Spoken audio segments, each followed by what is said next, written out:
c'est nos 4 grands axes qui vont orienter l'ensemble de nos actions au cours de la prochaine année et même des prochaines années.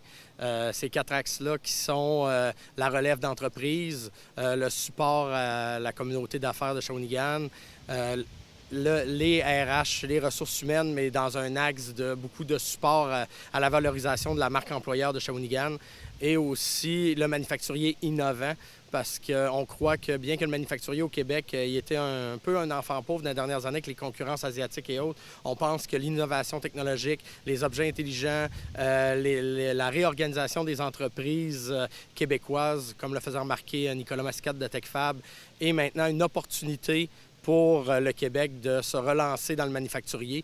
Puis on veut appuyer nos entreprises puis faire connaître aussi nos belles entreprises manufacturières du territoire de Shawinigan.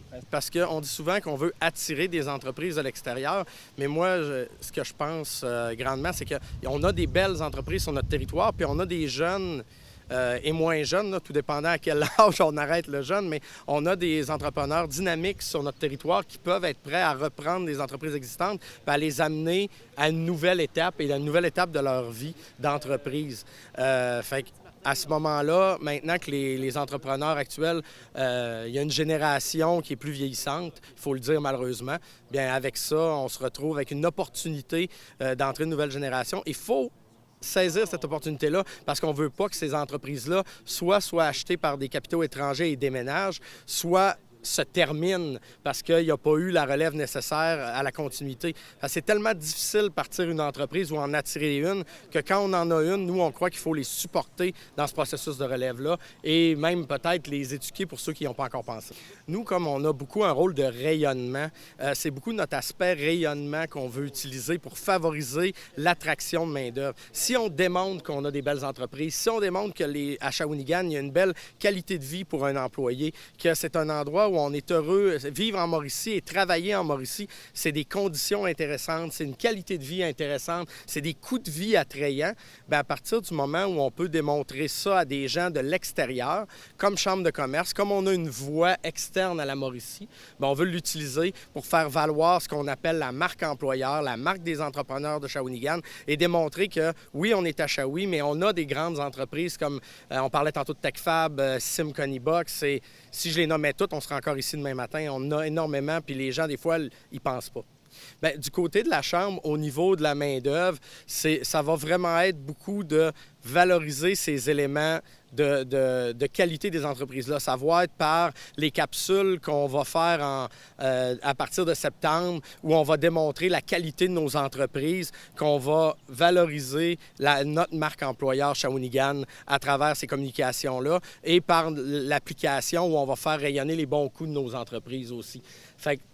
Et bien sûr, je pourrais vous nommer toutes les tables ou les comités où la Chambre siège. On parlait tantôt de sensibiliser les jeunes. Bien, il y a la communauté entrepreneuriale qui le fait beaucoup avec l'entrepreneuriat chez les jeunes. Bien, on est assis à cette table-là. On est assis au comité de diversification de la ville pour parler de ces enjeux-là parce qu'on parle beaucoup d'entreprendre à Shawinigan, d'embaucher à Shawinigan. Donc, on est un acteur de ces comités, de ces tables-là. Et aussitôt qu'il va y avoir des besoins en communication, en représentation ou autre, c'est sûr que la Chambre va lever la main.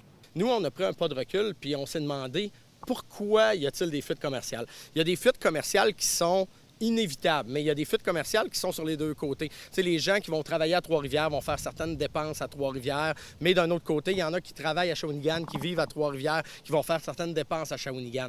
Mais l'étape d'après, une fois qu'on s'est dit le mouvement naturel des gens existe, qu'est-ce qu'on peut faire pour que les gens aient envie? Parce qu'un achat, ça vient d'un besoin. Donc, pour acheter, il faut avoir un besoin. Ce besoin-là, il faut soit le créer ou soit, une fois qu'il existe, s'assurer que c'est nous la meilleure personne pour le combler. Donc, de cet aspect-là, il y a 2 éléments très importants. Il y a l'utilisation de la technologie, parce que maintenant, bien souvent, la première chose qu'on fait lorsqu'on a un besoin, c'est de s'asseoir avec une tablette et de regarder qu'est-ce qui peut le combler. Donc, nos entreprises doivent être présentes sur le web. Et c'est pour ça qu'on a un projet en septembre là, au niveau de la présence web des entreprises pour les aider. Et l'autre élément, c'est de dire, une fois qu'ils ont eu un besoin, qu'ils ont identifié que vous pouvez le répondre, bien, c'est si la personne entre dans votre boutique, dans votre magasin, dans votre commerce, bien, il faut maintenant qu'elle ait une expérience de vie. Il faut qu'elle ait un service à la clientèle hors pair. Il faut qu'il y ait de quelque chose de particulier dans votre commerce pour que cette personne-là développe un esprit de famille, une envie de revenir, et tous les commerçants sont informés de ça, le savent. Mais dans le monde d'aujourd'hui, c'est comme les petits détails, les détails familiaux. Tu sais, je vais vous dire quelque chose d'aussi anodin que le service pour une voiture. Tu sais, où je vais aller faire l'entretien de ma voiture? Est-ce que je vais aller voir mon garagiste du coin de la rue chez moi ou mon concessionnaire? Bien, mon concessionnaire, moi, je suis un gars qui a une vie occupée. Si je peux arriver au comptoir, il me voit, il me reconnaît, il dit « Bonjour Mario », j'y tire mes clés puis je ressors, puis j'ai pas besoin de remplir des papiers pendant 10 minutes. Je vais avoir envie, par cette proximité-là avec mon concessionnaire, d'y retourner toujours indépendamment du prix.